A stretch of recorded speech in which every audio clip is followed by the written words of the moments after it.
Hello students हमने पिछले video lectures में चैप्टर 7 का energy flow in an ecosystem हमने टेक्स्ट बुक के कंटेंट देखे। स्टूडेंट्स अब हम टेक्स्ट बुक के एक्सरसाइज क्वेश्चंस के बारे में बात करेंगे। तो let's start with the exercise questions. तो स्टूडेंट सबसे पहले हम ये देखते हैं कि energy flow in an ecosystem में इंपॉर्टेंट टॉपिक क्या है इस लेसन में। तो इंपॉर्टेंट टॉपिक में पहला है food chain and food web, second the energy pyramid and third bio Jio chemical cycle जिसमें carbon oxygen and nitrogen cycle है। स्टूडेंट्स अब हम बात करते हैं एक्सरसाइज क्वेश्चन जो कि क्वेश्चन नंबर 1 है। क्वेश्चन नंबर 1 क्या है? Complete the following table, carefully study the carbon oxygen and nitrogen cycle. तो आइए देखते हैं यहां पे बायोजियो केमिकल साइकिल, बायोटिक प्रोसेस और अबायोटिक प्रोसेस जो कि यहां पे चार्ट में दिया हुआ है टेबल में। तो फर्स्ट हमारा जो है टेबल बायोजियो केमिकल साइकिल का है जिसमें है carbon cycle. Student carbon cycle का अगर हम बायोटिक प्रोसेस देखेंगे तो respiration, photosynthesis in a plant and the respiration in animals and decomposition by decomposer, that is biotic process. Students जो प्लांट होते हैं वो भी रेस्पिरेशन करते हैं रात में। अबायोटिक प्रोसेस में क्या होगा? Absorption in water, burning of fossil fuels and would, forest fires and volcanic activity. ये क्या हो गया? अबायोटिक प्रोसेस हो गया जिससे कार्बन डाइऑक्साइड गैस रिलीज होती है। अब हम बात करते हैं ऑक्सीजन साइकिल की। ऑक्सीजन साइकिल क्या है? Respiration in plant and animals, plant produces oxygen and biotic decomposition by decomposers. Abiotic process में क्या है? Combustions, corrosion, rusting and productions of oxide, means the metal react with oxygen form metal oxide और oxygen के presence में rusting होता है। अब हम देखते हैं नाइट्रोजन साइकिल। तो नाइट्रोजन साइकिल का बायोटिक प्रोसेस क्या है students? Nitrogen फिक्सेशंस, conversion of nitrogen into nitrate by biological process, ammonifications by decomposers और nitrogen fixations by rhizobium. Abiotic fact क्या रहेगा प्रोसेस में? Nitrifications, denitrifications, conversion of nitrogen into nitrate in factories. तो यहां पे हमने टेबल कंप्लीट किया जो कि था अपना first question, complete the following table with the help of biotic process and abiotic process. अगले क्वेश्चंस की तरफ बढ़ते हैं। क्वेश्चन नंबर 2 क्या है? Correct and rewrite the following statement and justify your corrections. यहां पे हमें जस्टिफिकेशंस भी देना है। तो what is the first question? तो स्टूडेंट्स फर्स्ट क्वेश्चन ये दिया हुआ है, carnivorous occupy the second trophic level in food chain. तो अगर हम फूड चेन की बात करेंगे स्टूडेंट्स तो हमने ऑलरेडी देखा हुआ है कि जो कार्निवोरस होते हैं वो थर्ड ट्रॉपिक लेवल में होते हैं फूड चेन में। तो करेक्शंस क्या है? Carnivorous occupy the third trophic level in food chain, all producers in the ecosystem possess the first tropic level and herbivorous animals eat them, so herbivores get the second tropic level.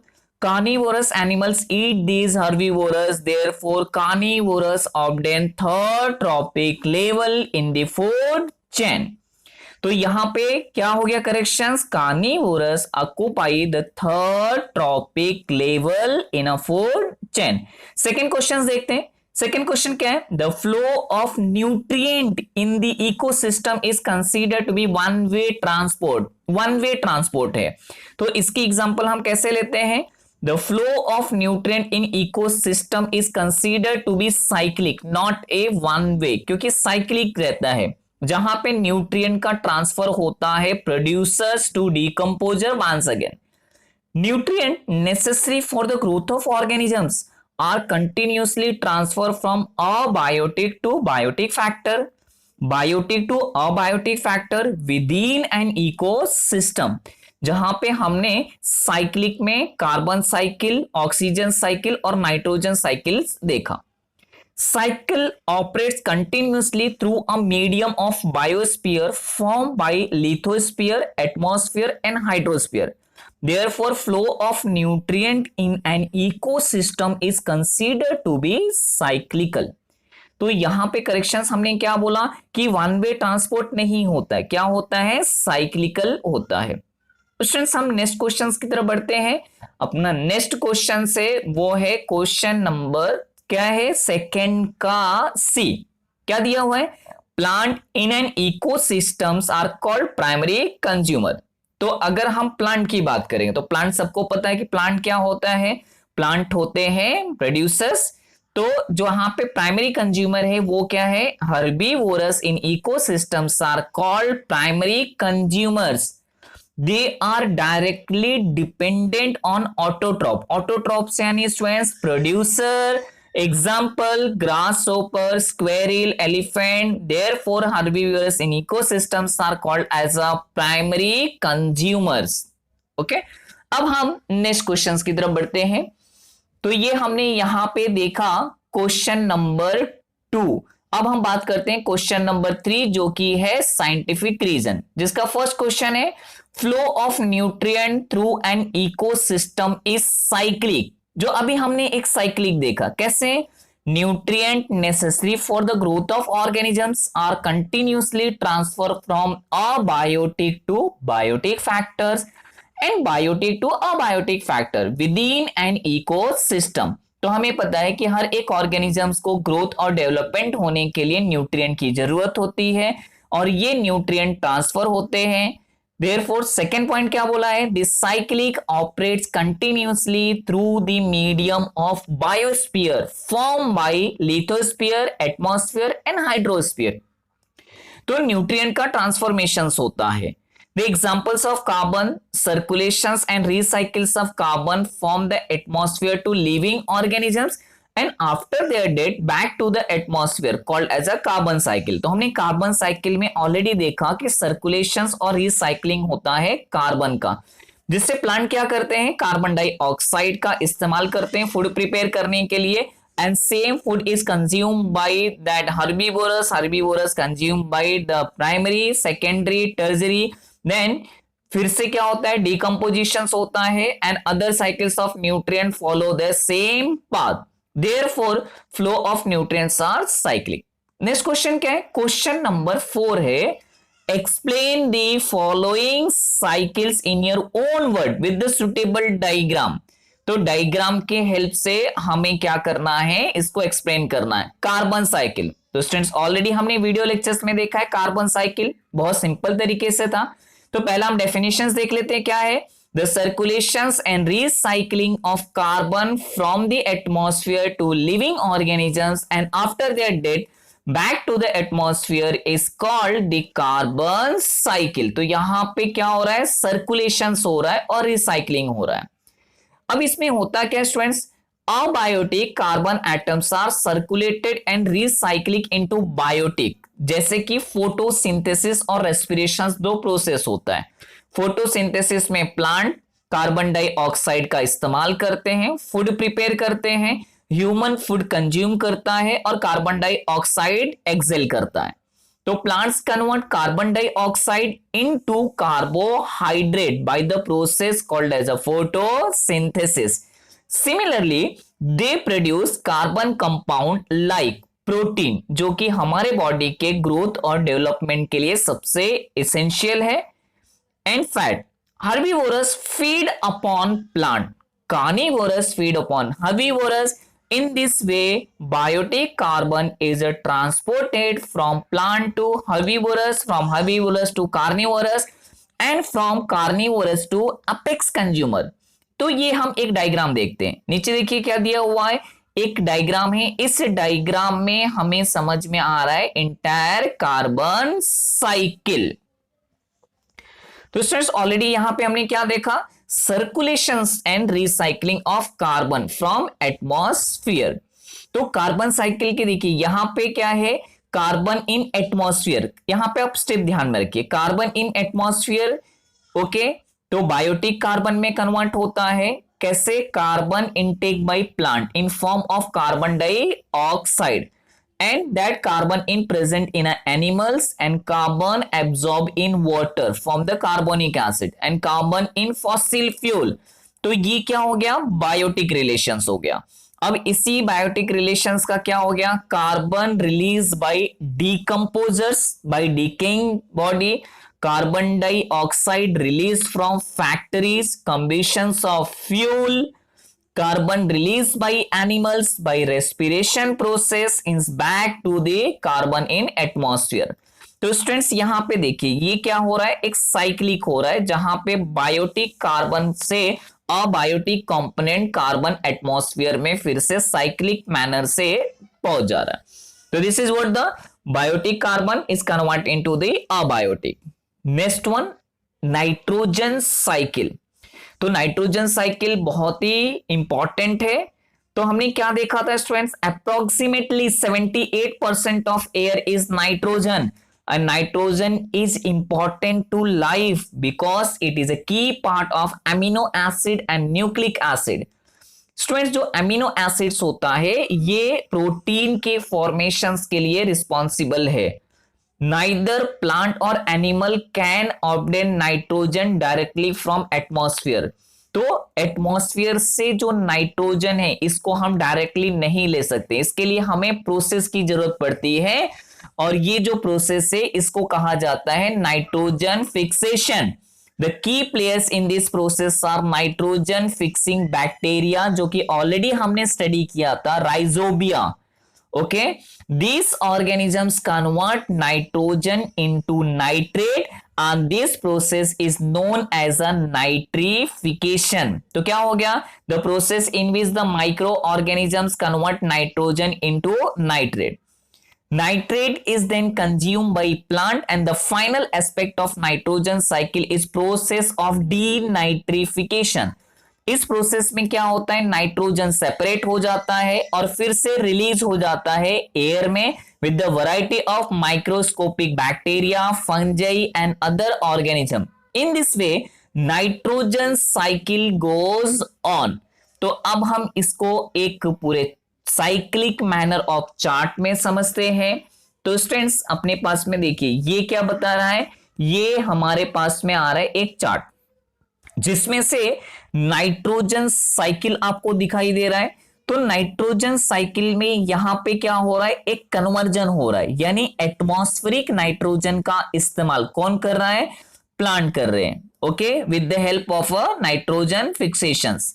अब हम बात करते हैं third, oxygen cycle. तो oxygen cycle is also play the very important role, क्योंकि oxygen तो हमारे लिए सबसे इंपॉर्टेंट है लाइफ के लिए। तो oxygen is must for life. Oxygen form 21% of atmosphere। It is also present in hydrosphere and lithosphere। तो ये दोनों ही पानी में भी है और टेरेस्ट्रियल रीजन में भी मिलता है। Circulation and recycling of oxygen within the biosphere is called the oxygen cycle। And these oxygen cycles include both biotic component as well as abiotic component। अब हम थर्ड पॉइंट देखते हैं स्टूडेंट्स। थर्ड पॉइंट में क्या बताया जाता है कि oxygen is continuously produce as well as used up by atmosphere. Oxygen कैसे प्रोड्यूस होता है? With the help of photosynthesis. तो फोटोसिंथेसिस के ड्यूरेशन में ऑक्सीजन रिलीज होता है और हमें पता है oxygen is highly reactive and is react with other elements and form the compound। जैसे ऑक्सीजन अगर हाइड्रोजन से कंबाइन करता है तो वाटर बन जाता है, ऑक्सीजन कार्बन से कंबाइन करता है तो कार्बन डाइऑक्साइड बन जाता है, and so many of inorganic compound, sodium oxide, magnesium oxide, iron oxide, इस तरह से बहुत सारे oxides of metal and non metal form होते हैं। तो ऑक्सीजन साइकिल यहां पे क्या है? The cycle of biosphere is extremely complex, बहुत ही कॉम्प्लेक्स है, बट हम सिंपल तरीके से समझते हैं। Oxygen is release in a process of photosynthesis. Photosynthesis में क्या होता है? Plants prepare their own food with the help of carbon dioxide, water in presence of sunlight and chlorophyll. तो during the production of food that plant releases oxygen. तो oxygen क्या होता है, oxygen release होती है और ये ऑक्सीजन को हम क्या करते हैं, रेस्पिरेशंस में इनहेल करते हैं। तो जो भी फोटोसिंथेसिस से ऑक्सीजन निकलती है, दैट ह्यूमंस और animals use this oxygen for respirations. After respirations it's release the carbon dioxide, और कार्बन डाइऑक्साइड का इस्तेमाल प्लांट करते हैं, फिर से ऑक्सीजन बनाते हैं और एटमॉस्फेयर में जाते हैं। स्टूडेंट क्वेश्चन नंबर 5 देखते हैं। What would you do? They help maintain the equilibrium in various biogeochemical cycle. तो हमें जो ये इक्विलिब्रियम मेंटेन करना है, इसमें हम क्या हेल्प कर सकते हैं? तो अगर हमें हेल्प करना है तो सबसे पहला है कि हमें जानना है कि जितने भी ऑर्गेनिजम्स है, that all organisms need nutrient for their growth. The cyclic flow of nutrient within an ecosystem is called as a biogeochemical cycle. To maintain this cycle, we should follow the some step. अब ये कौन कौन से step है students? तो देखते हैं step number 1। तो स्टेप नंबर 1 क्या कहता है? We should not interfere this cycle by doing any environment unfriendly activity.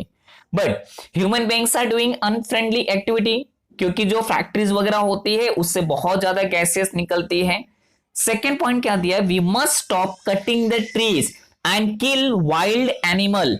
Instead of that we should have to maintain the biodiversity. And third point, we should not interfere the cycles by polluting air, water, soil and other sources in environment to keep equilibrium.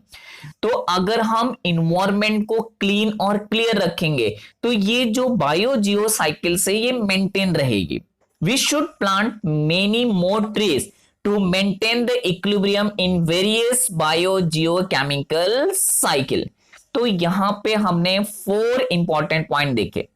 अब next question की तरफ बढ़ते हैं। Next question क्या है? Question number 6। क्या है question number 6? Explain in detail the inter relations between the food chain and food web. तो ऑलरेडी आपने देखा रहेगा फूड चेन और फूड वेब, जो कि हमने अलग अलग डायग्राम से हमने समझा। तो क्या होता है? Interactions goes on continuously between producers, consumers, saprophyte, decomposers. Okay, तो इनके बीच में हमेशा क्या दिखता है? एक इंटरेक्शंस देखने के लिए मिलता है।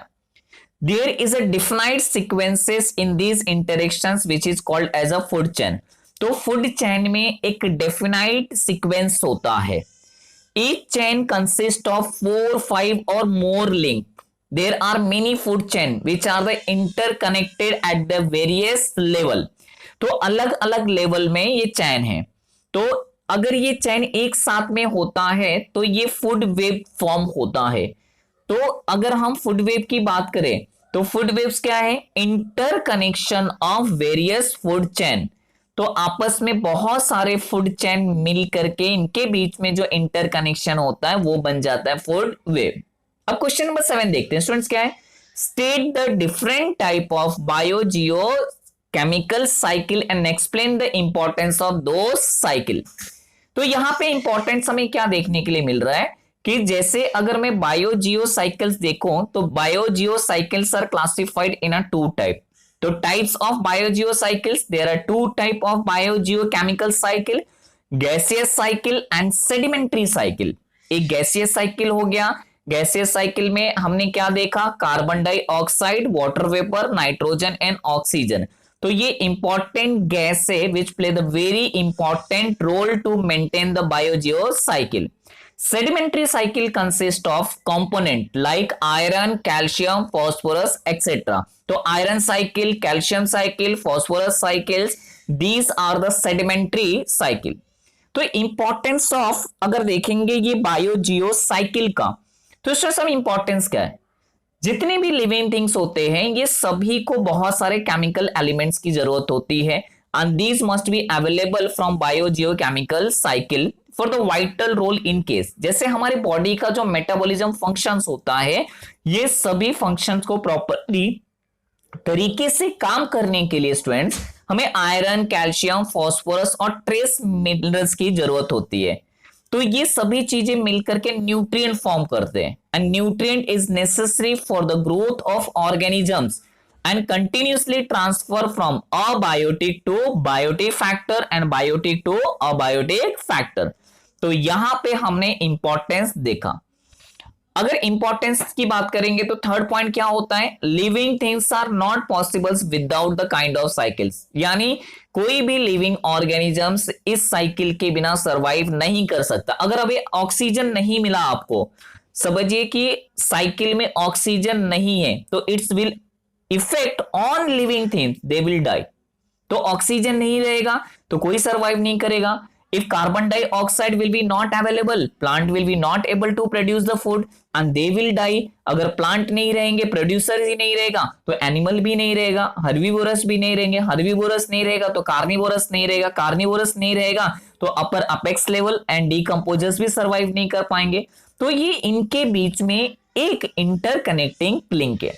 तो in this way, various biogeochemical cycles are very important in an ecosystem। तो स्टूडेंट्स हमने यहाँ पे 5 major importance of biogeochemical cycle देखा and this play the very important role। अब हम बात करते हैं क्वेश्चन नंबर 8 की। तो क्वेश्चन नंबर 8 क्या है student, explain the following with suitable example. एक एग्जांपल से हमें टर्म्स को एक्सप्लेन करना है, जिसमें फर्स्ट क्वेश्चन अपना आता है, what type of a changes occur in the amount of energy during its transfer from plant to apex consumers. अब क्या हुआ यहां पे, अमाउंट ऑफ एनर्जी कहां से ट्रांसफर हो रहा है, प्लांट यानी प्रोड्यूसर और अपेक्स कंज्यूमर यानी दिस। तो plant get energy from sun, plant को एनर्जी कहां से मिलती है, सन का इस्तेमाल करता है और इस एनर्जी को वो केमिकल एनर्जी में कन्वर्ट करता है, जिसको हम फूड कहते हैं। और फूड किस फॉर्म में रहता है, कार्बोहाइड्रेट प्रोटीन के फॉर्म में रहता है। Primary consumers eat this food and get energy and secondary consumers eat this primary consumers and tertiary consumers consume the secondary consumers to acquire the energy. तो यहाँ पे primary consumers, secondary consumers, tertiary consumers, ये सभी एक दूसरे के ऊपर dependent है।